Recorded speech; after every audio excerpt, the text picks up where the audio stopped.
pledge and call the meeting to order.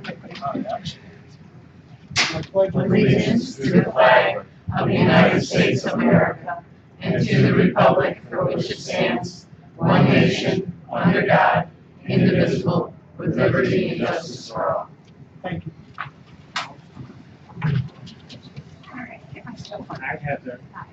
I think we would, we're going to move the schedule just a little bit on the agenda and let our, Brian, do you want to introduce the group and then, or do you want to go on your own? Who's the spokesman? I'm the spokesperson. Well, it's easy for me to answer that question. You're in. All right, and this is why we took the photo, so this is an amazing group of people that are ahead of the curve.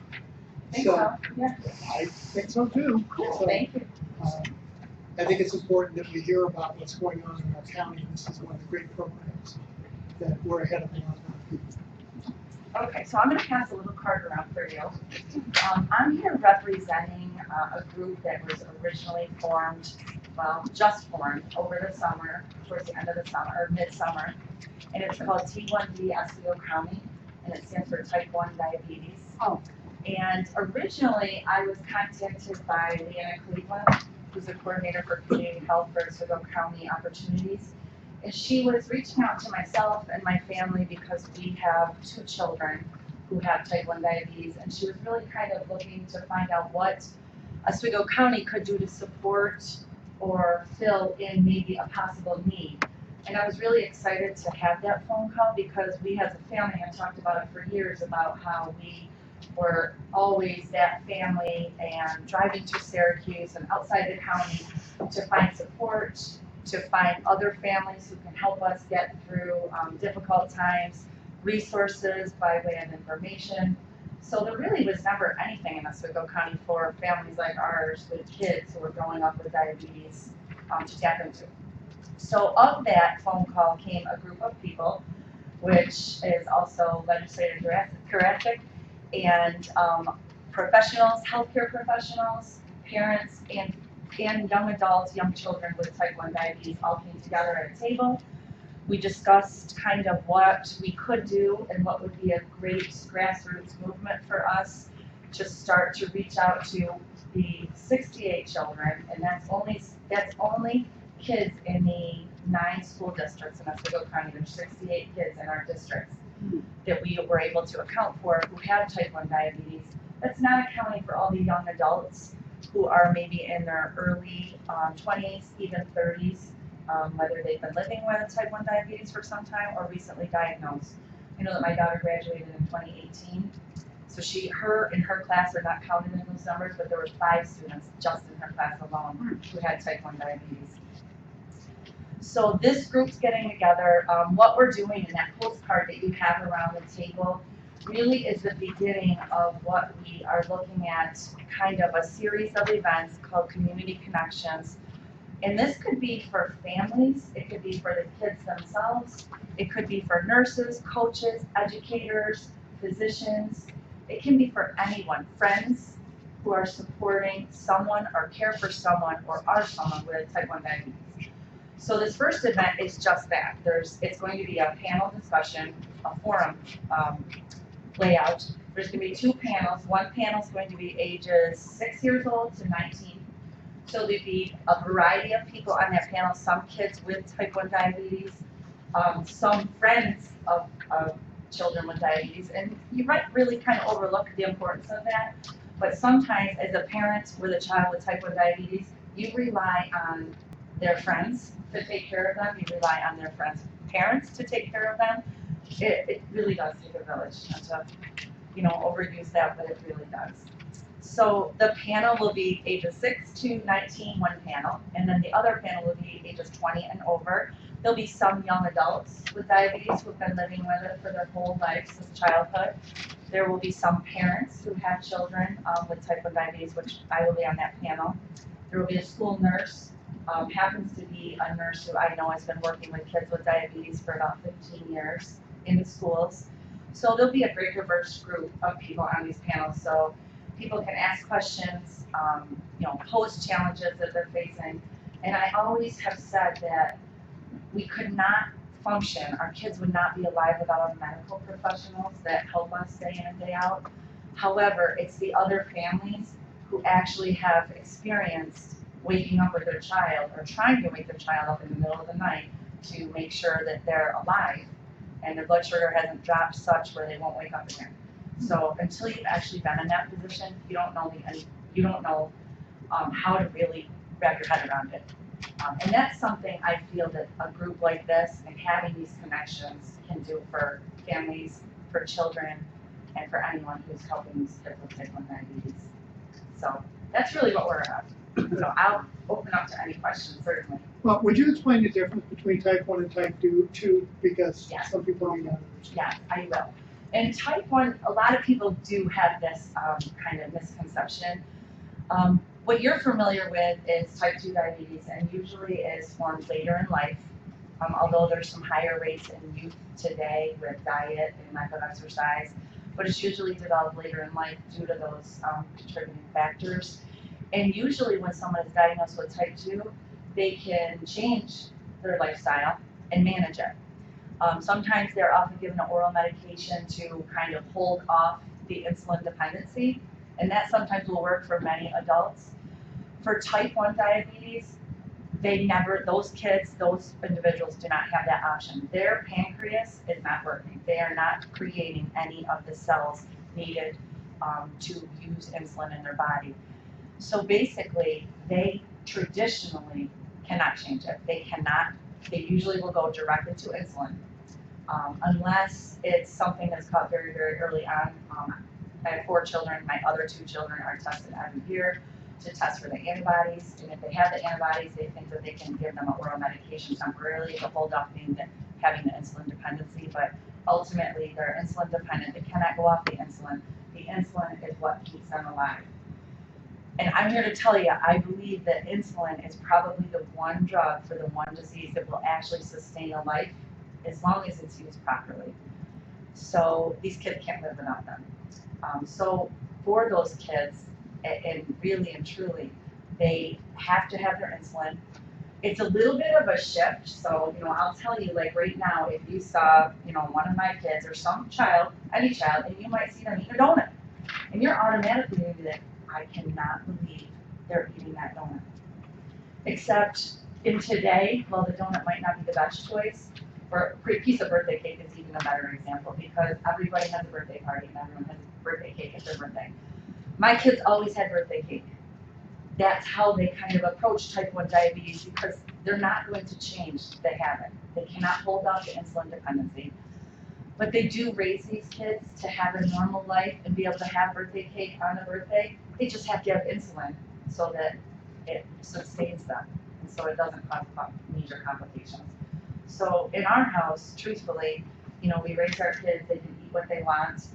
We do, obviously have some great healthy habits, but they've never been deprived birthday cake on their birthday. They've never been deprived a donut on Saturday morning, which is our traditional donut day. So they've been able to, but they always have to have that insulin or else it could be tragic. So. I think a couple of real quick notes.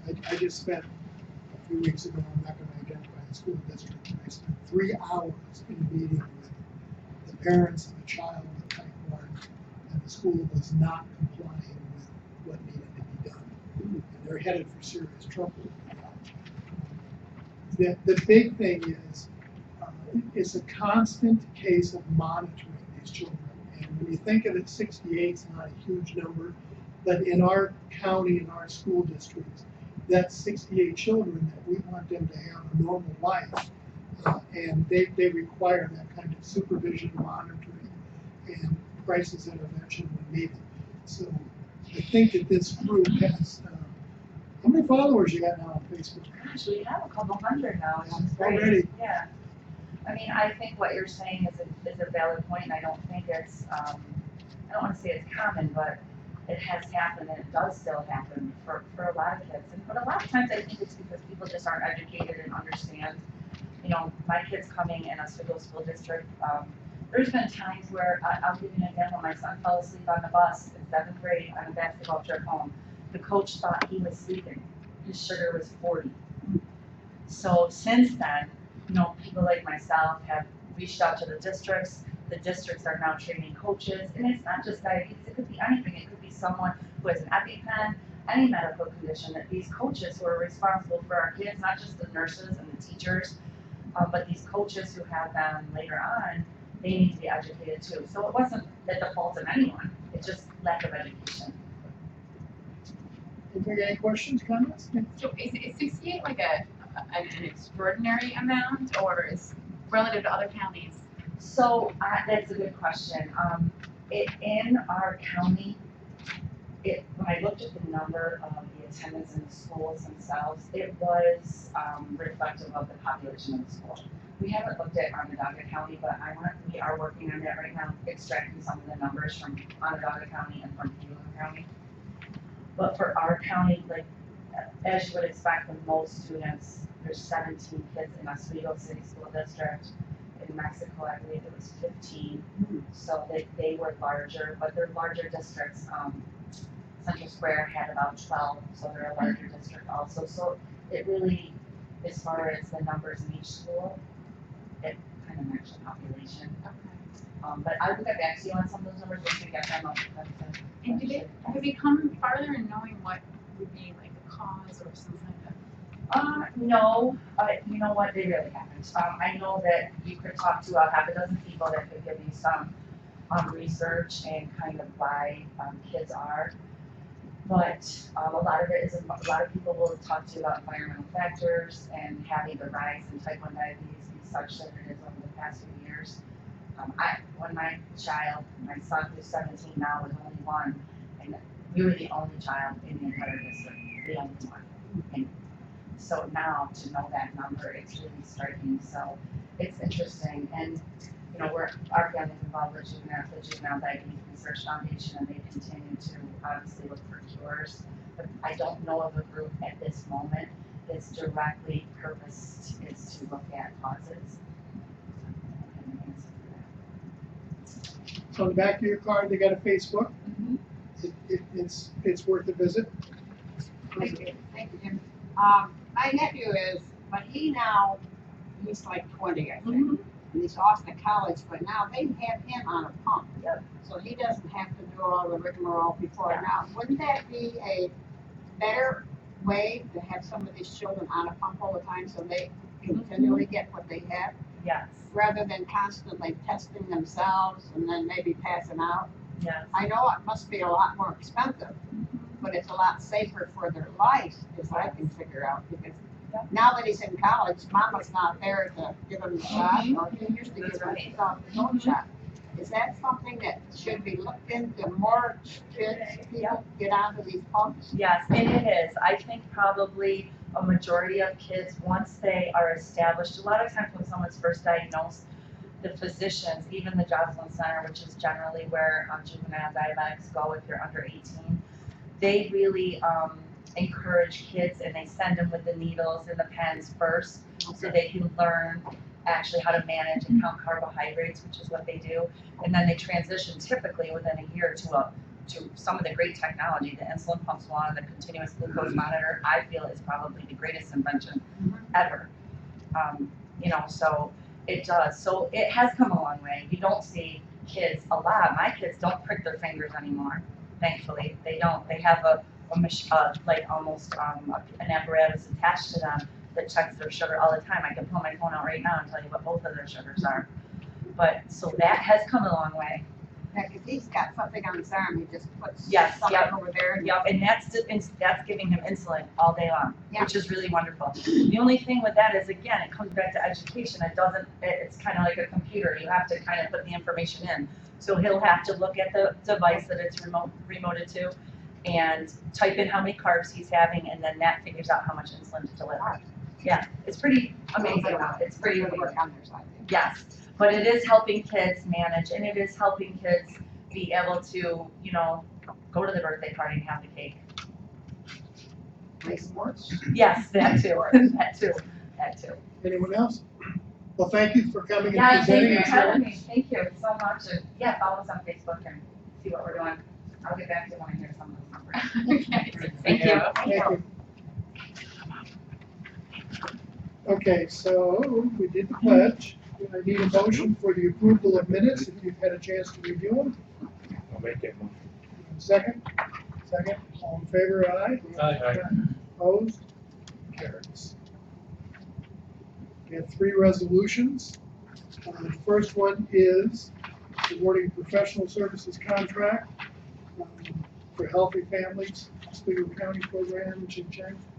Yeah, this contract that, I think, we posted and, only one, response. And, this, we need your approval to move things forward and, I should help here. We put out the RFP and we did get one response. It was from Cornell Cooperative Extension. And we like their offer and we'd like to go ahead and move forward with that. Do I have a motion to put it on? I'll move it. I'll Second. Any discussion? I have a question. Yeah. Can you break down a little bit specifically what part of the Cornell Property Essential with the Healthy Families Program? So, I know there's a lot to the yeah, entire there's, program, but just give us a little bit it's hard. staffing. of staff. So I'm the program manager and then with, under my position as a supervisor, which I'm actually also a supervisor for the program, so I work with staff directly doing supervision for 2 hours, one-on-one every week. So Cindy Walsh, who is the supervisor, one of the supervisors at Cornell, would be acting as a supervisor, so she'd be doing the same thing for direct care staff. So, the family support specialist, there will actually be 2 of those hired, and a family resource specialist. So that, there'll be 4 positions, and they will, one will be supervised by Cindy, and then those other 2 will be supervised by me. So, the supervisor and then the direct care staff. I just looking at the price, is there, if we need more, can we get more? You know what I'm saying? You know, is this gonna be enough for you, you know, to do the program and everything's all right? Or do you think you might need more? Because I'm not afraid of giving you more, because this is something that Well, that's bad. I like. Well, yeah, but I'm only one vote, so I mean. I think that we will need more money in the future, and we are working on, other avenues to try to get some more grant funding. So, yes, at the moment, we're good. But If we you will- needed, just we are ask. I got 2 more months and I can say yes. I add one more, and the beauty of county collaborate with Cornell Extension is use Cornell Extension, the staff, we pay only salary and not pay benefits, because benefits, yes, from Cornell University will cover it. So this really is a good collaboration, and I talk with Paul many times, and we think, yes, this, if we can try this well, and in the future, probably, yes, we can do more this kind of collaboration, because county employees 63% benefits, and for them, only 5 or 7%, right? So this is an exploration. So you're supervising 2 and Cindy's supervising 1. Is Cornell gonna be hiring all 3? Yes. So they will be doing interviewing and hiring of the 3. And then, so they pay the benefits, but is that all that this is gonna cover? Is just or is this money also cover travel, there's a whole, all the Yes. equipment, So it will supplies. cover equipment for the first year, supplies, there are, some of the activities that we do require, crafting, supplies, things like that. It covers travel to meetings and trainings, which are typically done, majority of that stuff is in the first year. So, that's included in the first year budget. And do you have to abide by then Cornell's titling, or can we abide by the county titling, you know what I mean, for positions? We're gonna incorporate that. we're working on, I will actually be participating in the hiring with Cindy, and that's a requirement from Healthy Families New York, that the program manager needs that direction, so. The titles will be some kind of a. It's a family, yeah, it's technically, it's called a family support specialist, and I believe under, Cornell, it's like health program. I know they're really Yeah. rigid with their steps, and that's why I was wondering. Okay. Anything else? Chair, Yeah. just a kind of a follow-up on Frank's question.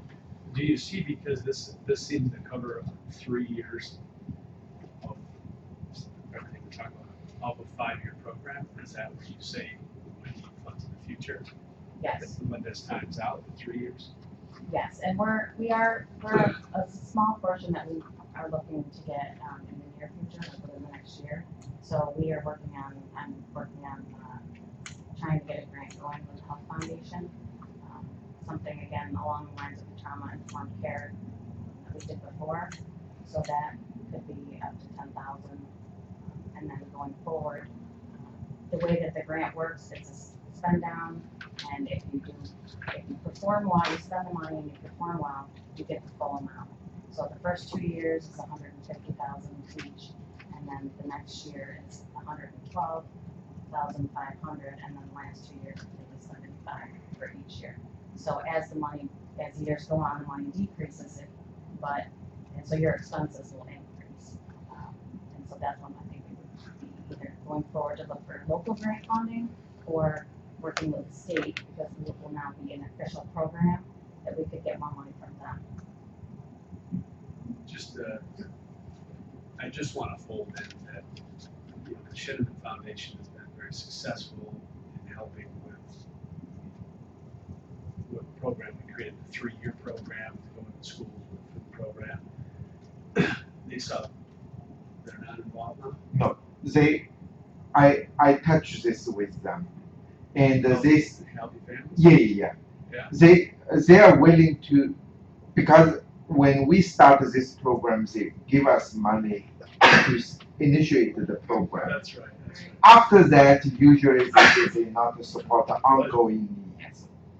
So, yeah, this I tried the Shinneman Foundation. I just looked at this almost being kind of a local match or a share that you can leverage against other larger private grants. Okay, thank you. Nice try. And actually, Yeah. Well, I just want to say, because I work for an agency that's worked with Shinneman, and you're right, you can't go back and hit the well again. But by the time you've got 3 years of success, Right. then you can go back and ask again and redirect it as a supplemental to running it for an additional 2. And they might consider that. They've done that with several agencies. Okay. But they want you to wing it to prove that it's going to be there, it's going to work, and then you could possibly go back and Have the David's. okay? All right. All in favor of this? Aye. Opposed? Motion carries.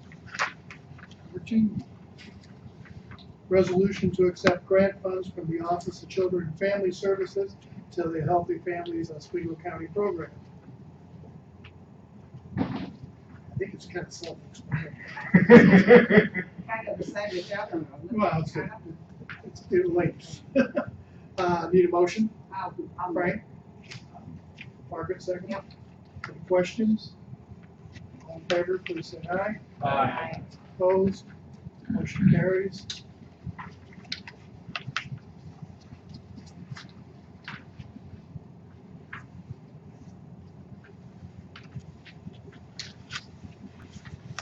The budget sheet is coming around. Resolution authorizing budgetary modification, Health Department for the cost of spraying to control disease-carrying mosquitoes. We've had a heck of a year this year. Yeah. CJ? Yeah, this we requested to move some money to pay for the second and the third spring, and the second and third spring was in response to we had positive mosquitoes, and we had a positive horse and goats.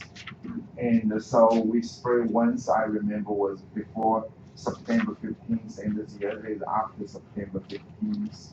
And our staff finance is wonderful, and they did their best. And because state set up September 15th is a magical line, and before that they have more money. After that they have less money. So we already maximize state resources here, and so you can see first, second, in this budget modification first, and it's a broad area, about 1,700 acre, and the second is less than 1,000 acre, and so this is, we did our best, and really I'm thankful for you to approve it, and we can quickly send the check to the vendor and keep our good working relationship. Okay, so I need a motion?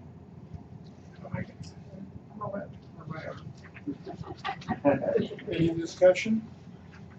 I do, once again, I want to point something out that I really get a kick out of when we can make these statements of how well Oswego County does. Has anybody been watching the news about the number of deaths that are going on over in the northeastern part of the United States with triple E? I mean, it is, what, 8 or 9 now? Something like that? And here we are, we've got our act together. We know how to react to it, we know what we've got to do, when to do it. And there are other states that are just now coming across this, and they're dumbfounded as to, how do they put a program in place to keep this under control? And once again, Oswego County, we've got it, we nailed it. I mean, we lost a goat, a couple horses, but we didn't lose any people. I guess my question is the cost. Is it just for the physical part of the actual spraying itself? No, the cost include the spraying and the chemical. Okay, that's what I mean. So the chemical and the plane, Yeah, the yeah, application. So this is strictly towards the cost Yeah. of the product. At this point, I want to bring up a point. There's many people like this gentleman that has that plane. Anywhere it's tough to find that combination. Yeah. So we're lucky, he's up in the valley here and he's active. He's got that plane to keep it moving because you just don't find it. Does he buy fuel in our airports? Yeah, I'll be there. In the future, you'll see drones. Absolutely. I asked them and use drone at least they say 10 years away, because this bigger volume. Even we use his technique already uses they call ultra volume spraying. Ultra volume spraying means the chemical he spray out is very, very tiny, but tiny as every acre, like 2 ounces drug chemical, but still this volume they say probably 10 years. Okay, yeah, go ahead. I only bring. Did the vendor tell you that 10 years away? No, this is state environment. I bring it up because I was part of a meeting with the New Air team that's, building the drone technology right out at Crickets Air Force Base. And the move that can happen on the East Coast more into the agriculture use of drone technology, it's widely used on the West Coast for every crate and every farm, for every application. So I mean, it just has to catch up here. And now that they're right in our backyard, I think you'll see it a lot faster. They now are communicating with Oswego County about our county airport for potential use for those things, and they're looking for partnerships to kind of bridge the gap for those type of things. So I mean, I think it's right there, guaranteed quicker. Yeah, because I was talking about this because every time when they spray, I always try to be there, and over there our staff stated environmental conversation, and the assistant to the pilot always there. So I asked state environment. He said, oh, yeah, it's possible, but far away.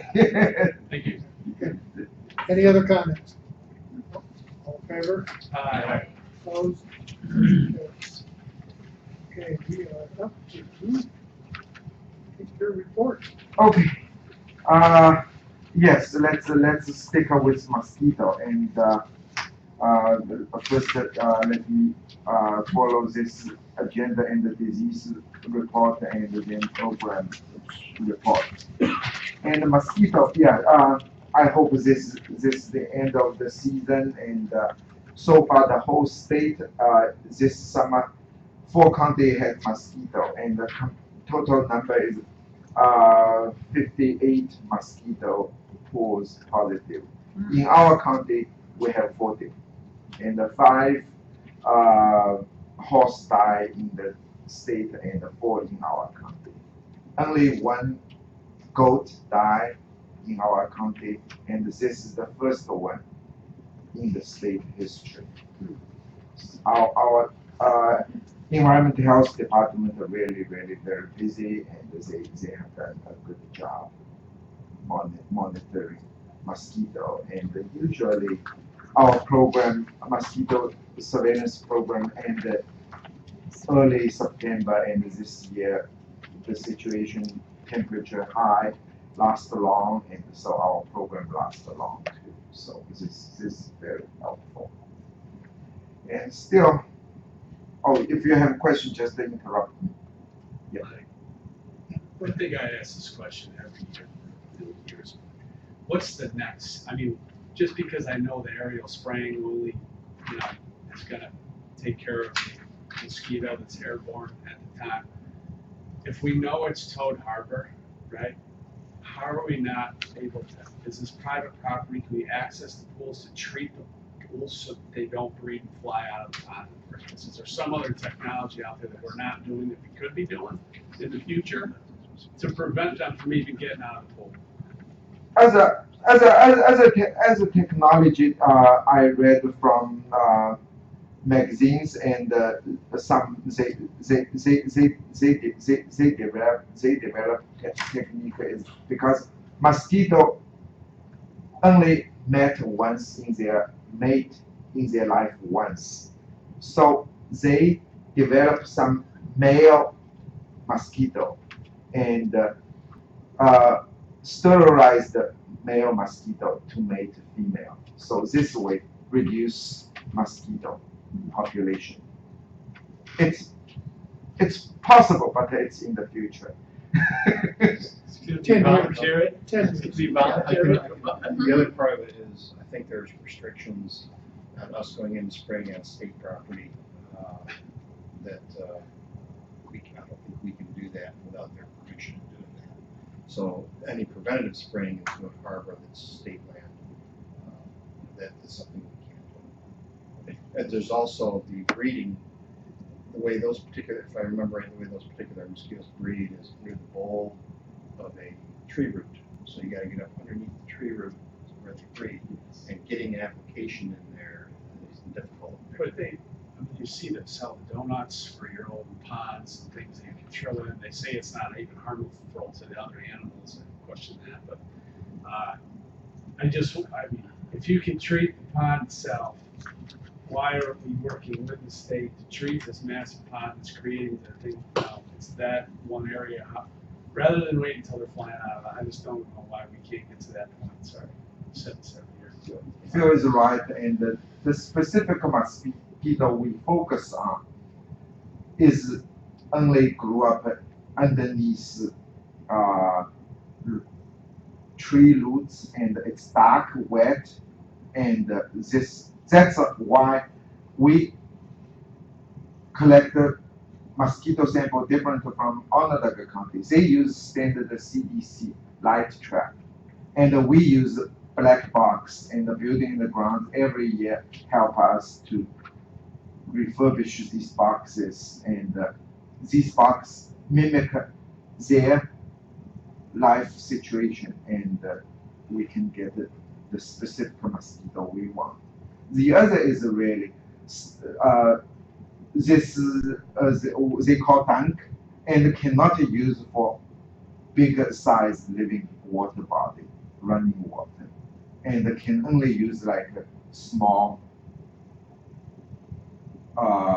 like standing water. If like abandoned swimming pool, yes, you can use it, but not a lake or river. And another, yes, I approach because standing there, nothing to do, just to talk with these guys. And I asked the state environment guy.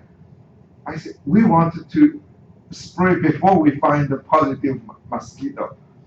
He looked at me, he said, probably health department will say yes and not our department. It will be very difficult. He didn't say it's impossible. He said it will be very difficult to get through DEC. This is what he said. Yeah, just along those lines, this mosquito an invasive species? I know it's a different kind of mosquito that carries the triple E. Is it an invasive species or is it connected to the balance of, our local ecosystem?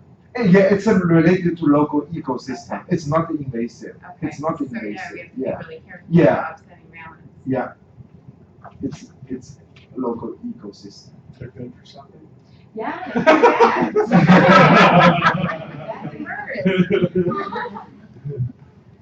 Thank you. You won't hear me answer that. We'll carry it on for you. Yes, we let's finish mosquito and the flu is coming, and flu vaccine and flu season is here, and we have flu vaccine, and in the past several years, our walking clinic is always very welcome, and we run 4 clinics in county buildings, and we run about a dozen other clinics in the community agencies, and so far, our first community vaccine, flu vaccine clinic finished yesterday, and our walking vaccine started this week. Oh no, last week. It's last week Monday, and so far a week, and we already vaccinated close to 100 people. And now we have both regular flu vaccine and a high dose flu vaccine for senior citizens. So You're gonna have it here next week, yes, or 10th, Yeah. at our meeting? yeah. We'll repeat it. Hamburger repeat every year the same. Okay. Okay. And let me keep sticker with our local summer scenes, and summer scene is rabies. Rabies this year we found a more positive wild rabies, and last year to this point to September, and we had 13 positives. This year we have 21 positive. But our staff really, they're doing a great job, and compared to last year same time, and we administered 10 less post prophylaxis treatment. This is very expensive, and also people need to get 4 or 6 shots. So this really help county and help our residents. They do a really very thorough job investigating to determine whether exposed to bats in the house of bit scratch eye wild animals. So this really they did a great job, and I'm thankful to you for your help to promote to public health assistant. Yes, thank you. These 2 people are the major force in our department to do this kind of investigation, and the rest is sanitary doing regular on-call. They always the final say. It's giving prophylaxis or not giving prophylaxis treatment. You're very supportive. Thank you. And this is new thing is, yes, hepatitis A, and we had a hepatitis A cluster in our county, and you may hear many from media and state health department call outbreak, and some county call outbreak. But in our county, we look at this is more a cluster situation, and only only only a few they are out of this cluster. So we are still keep monitor the situation, and we almost every day, yes, we check whether we have new report and monitor the situation. We realize fall is the biggest tourism season, and we welcome tourism come to our country, and we want to prevent everybody in the country from infectious disease.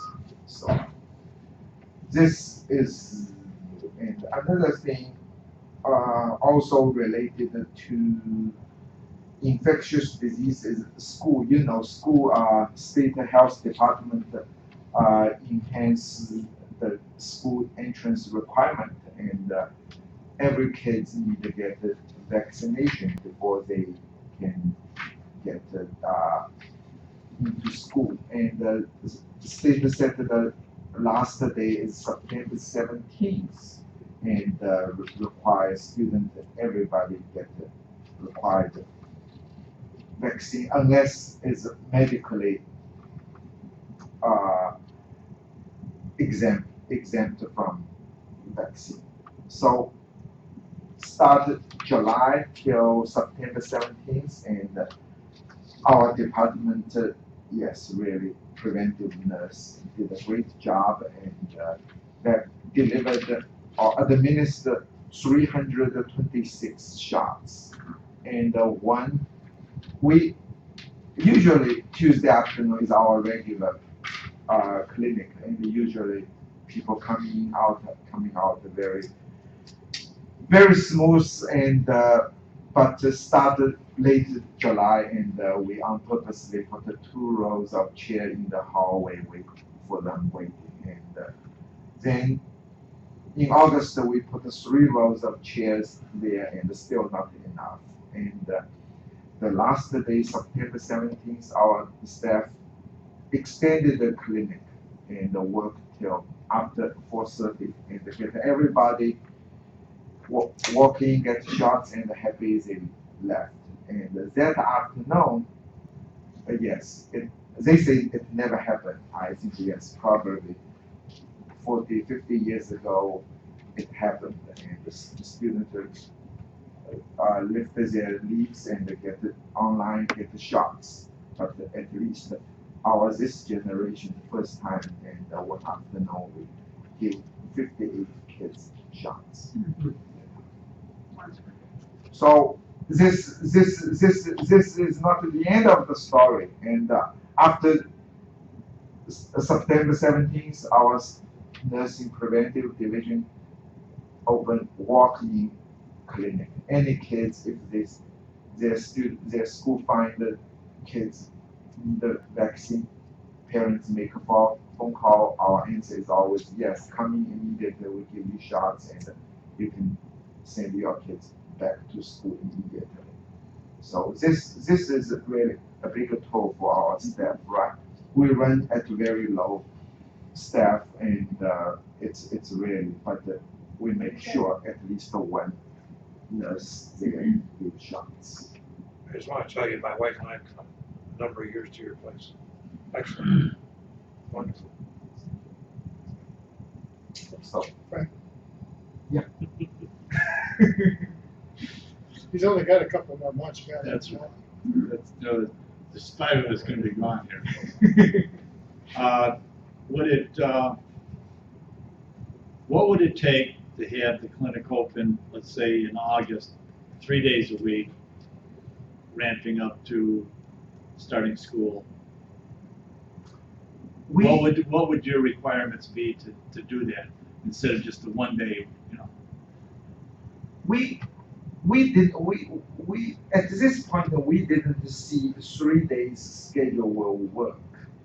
And because honestly, we expect that yes, this announcement started April, give to school. And we were thinking this will be a smooth transition. And June school vacation started, and we expect that kids will come in increase. We didn't see significant increase till August. But how we communicated with this throughout the county, let them come in within 3 days, it's hard. That's why we have backup plan is give them walking clinic, extend our working hour. This way, people, because they are familiar with our regular schedule. What is your walk-in clinic open? Is it open every day? Oh, yeah, every day after September 17th, yes. But prior to that? Huh? Prior to that, was it open every day? No, prior to that, it's not open every day because our staff cannot We don't have enough staff. this. Oh, that's what that's what I'm I know. trying to get at, is that if you need staff to be able to, to man it for the month of August or something like that, to have it open 3 days a week or whatever. All I'm looking for is it's a service, and if we need to extend it or you need more money or more people, then I think it's something that we have to look at. That not just us in here, but the whole legislative body's got to look at. Okay, do we want to do this? And I think we should. And yeah, you may not say, well, okay, I don't think we can need it. Well, a lot of times you open a store for 24 hours a day, and then you see how long it's going to be needed, and then you cut down afterwards. But that's what I'm saying This is is an open it. extraordinary year. Right. Do Okay. we anticipate this next year? We don't. Is it gonna be busy right before school? It always is. Right. So that's why I'm saying the month of August. I'm not talking about the whole year. I'm just talking about the month of August, because that's when people start thinking about, well, all right, you know what? I was told I had to do it, but now I really have got to get it done. And that's all I'm saying is 1 month, a shot, 3 days a week, or So it'd that's be just my. like Next year I overtime, won't be here to do it, so We can make a mark and. I would just say that, like I would plan overtime for money for the staff we have, because I can't see hiring a staff just for the month of August. And we were down a hospice nurse during the time, it wasn't, and No, I'm not saying anything is your. No. I'm not saying anything is your fault. I'm looking to try to help, right. so that so that we can, take care of it, and whatever it takes to help you is what I would say that we should do. Because I'm all for you guys getting what you need to provide a service to the people. That's all. Thank you. Yeah, I will make, I'm making. Make a note so that you Yeah, add I'll it into make your a mark budget. and, Add it into your budget, and I won't vote against it. The whole budget? No, just I would just say, oh, this is the 3 days clinic cost. Continue, please. Okay, another disease I want to bring committee attention is caused by vaping. And this, probably we heard from media, and the second case death from vaping reported, but actually CDC side, they reported, updated quickly nationwide deaths from vaping. And this vaping, as of yesterday, it's already in the nation, it's 10 deaths. And this vaping is really a bigger issue among young kids, and from middle school, high school kids to young adults. And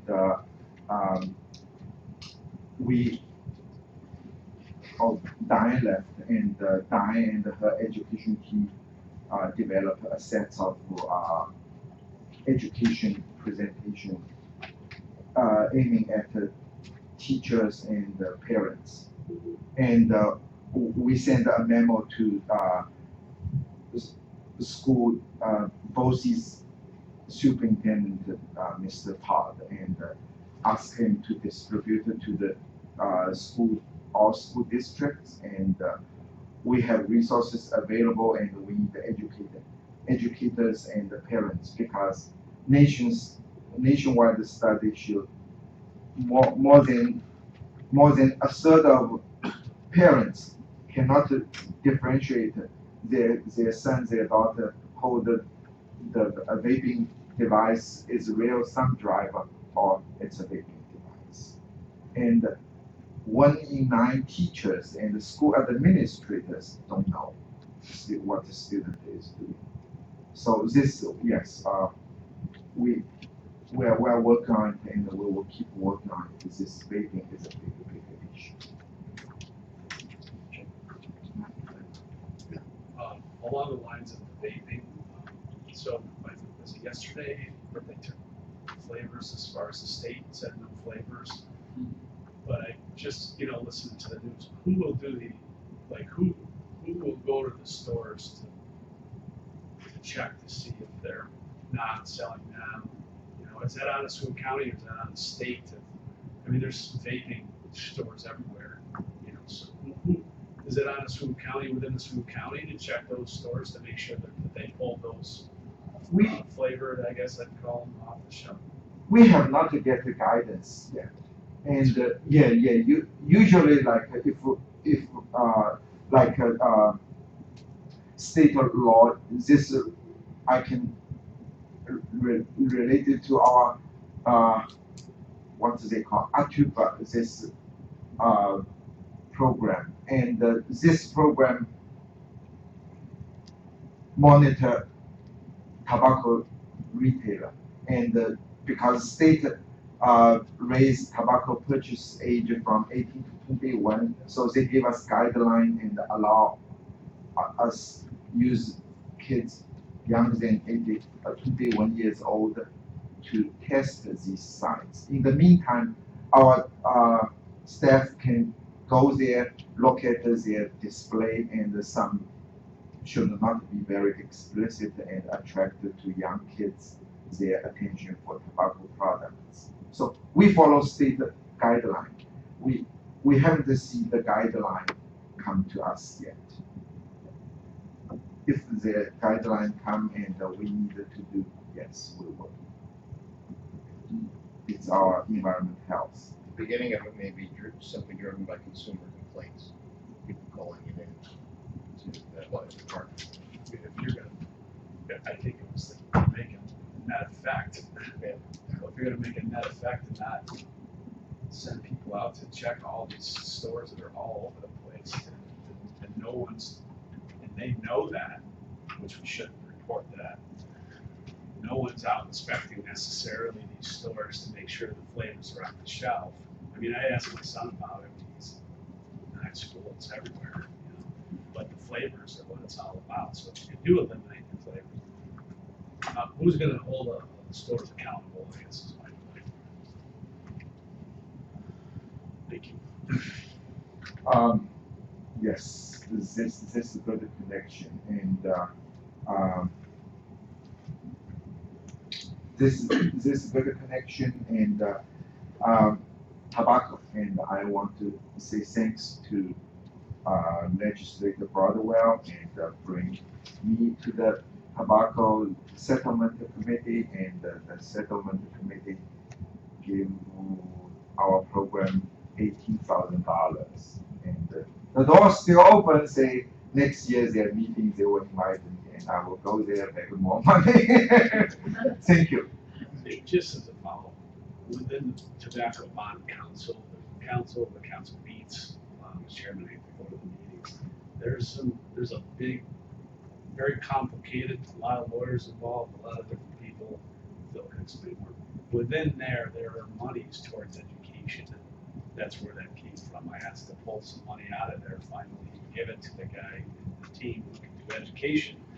So it took a little time, but anyway, we finally got it going. So Thank you. hopefully it continues. Jim, you're gonna have to keep the pressure up on that. Getting the money from the tobacco bond console to the guy. Yeah, Thanks. It's what it's Thank you. about. It's really very, very helpful, and yeah, when I share this news at our community tobacco cessation program meeting, and wow, it's so great. They're very appreciative, and we're keep working, and the program now expanded to family members, and encourage family members to quit smoking, and every 3 months a small draw $20 subway gift card. But yes, more men participating in this tobacco cessation. And some other events let you know, and the biggest is Soup Dirt Week, and yesterday we had the third all relevant agencies meeting on site at the Speedway, and when I stand there, I look at the inside outside. Wow, it's a huge difference, because when I started my job here, I remember first time I went there. Yes, it's one side. Stadium looks good. The other side looks not good, and at that time, campsite only 250. And I know after they brought the Soup Dirt Week and increased to 400. And yesterday I checked with our environment health, and they told me yes, it's 925 campsites, and this grew exponentially. And really, this year, bigger change is in the past always the last day sign the permit and get everything at the last minute. And about an EDP. But this year we start early and really nudging the promoter or organizer, and doing things to follow our timeline, and all agency put him be responsible and really get things done quickly. And yesterday when he held these two hard copy of the permits, and he said, "Oh, this is the first time I got it before the event. You in the past 3 times always tomorrow will start at this afternoon I get this permits." So I give him credit. Really, he worked with us well. And next year Morris is gonna tell them, EDP is nice to get T-shirts, but if the health committee don't get them, we don't sign the permits. There's no event. No event. They got the committee's back. The guy that puts on it, he commit with them. I don't know what happened. Yeah, we'll be reaching out. I'll throw a note in here. Last year, Ching Chang and his staff made arrangements. I had a golf cart, and I wasn't walking very well, if you remember right, last year, and I spent an afternoon for about 3 hours over there. I was amazed at how organized some of the camping was. I'm going again this year, and I can't even begin to imagine how that is going to double plus. So it's a phenomenal event for the county. I'm sure it's going to get bigger yet. I don't know at what point we're looking at what we do with people. I'm not even sure how you get 900 trailers into what I saw last year unless they developed a whole new campgrounds. You said this morning they were full. It is a small city when you go over there, and it seemed very well organized. I was pretty impressed with, and went later in the event to make sure that I felt comfortable with the way things have been laid out. And I only found a few things that I pointed out, but everything else looked really good. The food vendors everything was clean. You guys did inspections. Everybody passed, did well. I don't know how often you go out there to check on the food, the vendors during the event, but last year, nice comments.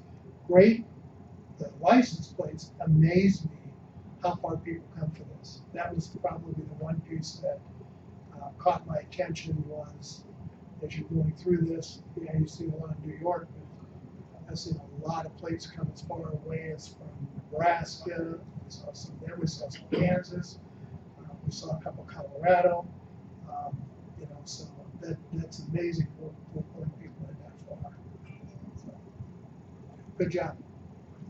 So, really. That's for last year. We haven't done this year yet. So. Our environmental health team really, they're doing a great job. And this event is also extended. It used to be 3-4 days, 9 days.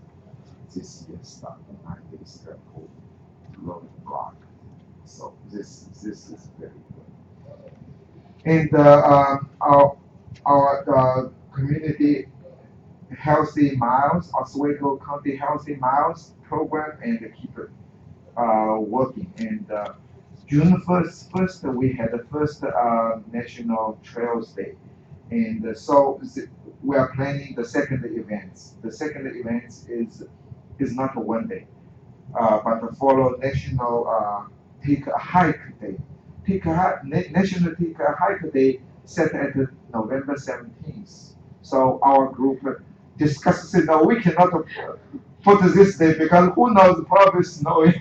So we decided that yes, this will be a whole month event. Started October 12th to November 17th, and it's our county take a hike period.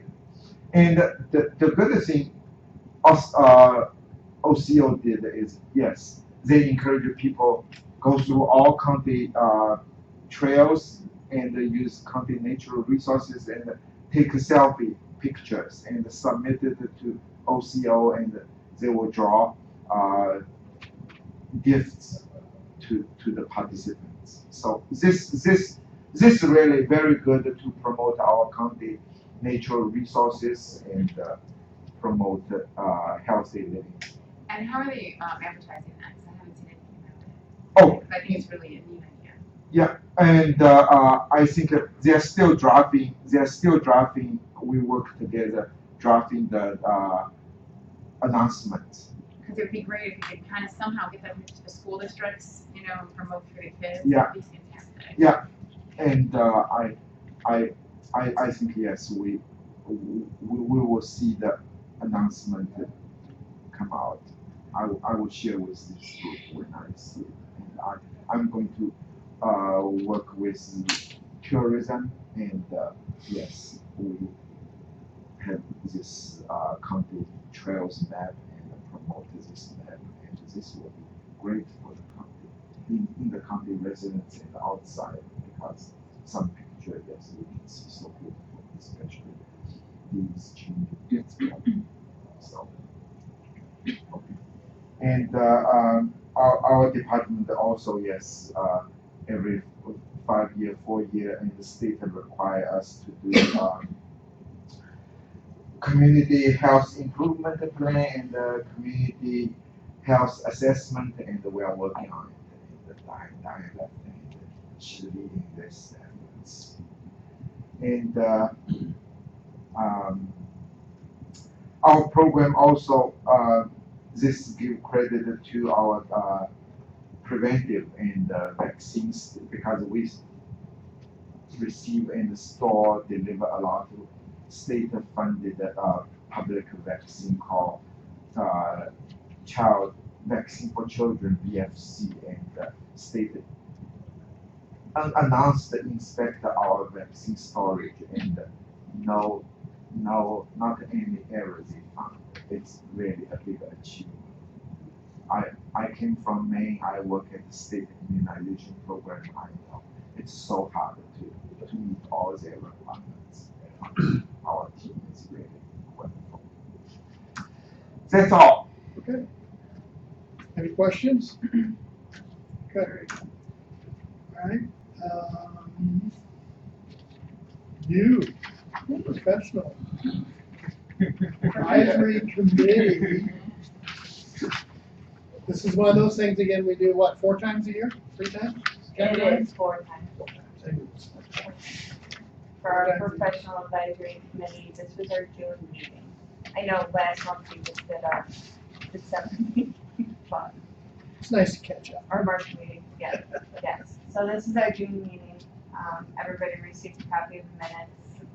I need the approval to approve. Oh, you can call for that, don't you?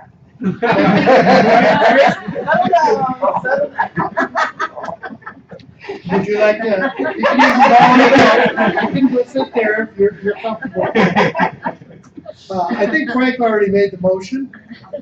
Second, okay. Any questions? I did see in there how, that, you got an award, that they had an award, with the state necessarily for the immunization program for the HPV, but partnering with going out to Oswego State, Yeah. which I think is great. Counties collaborating, Oswego towards the program that got recognition, so congratulations. Thank you. So there's a lot of information you can only meet quarterly when you look at how many people are involved in that different groups, so it's great. Yeah, I would encourage committee members. I think we don't really have a problem with this group, but because we've said it before, take a few minutes to at least look this over, because there's a lot of accomplishments there. All right, so I need to vote. Everyone in favor of accepting the minutes? Aye. Opposed? All right, thank you. Is there any other business from anybody on the committee? Just a comment. Go ahead. Just if you could, because we had a lot of conversation last year about the focus of the trauma and informed care. If you could possibly put that on the agenda, maybe tell us where we're at, because that was a heavy lift. I mean, that was a decision through collaborations we had with a lot of people. So if you could put it on the agenda, please, tell us kind of where we're at for your goal today. Okay. Yes, because we're just doing a lot. Let's put the next 2 months. All right. Do I need approval for my updates and new policies and procedures also? Or no? Is that part of the pack? I know we did it separate once before, but it's part of the pack. Okay. Yeah. I think you're good. Are you caught up? We have a motion to adjourn. Second?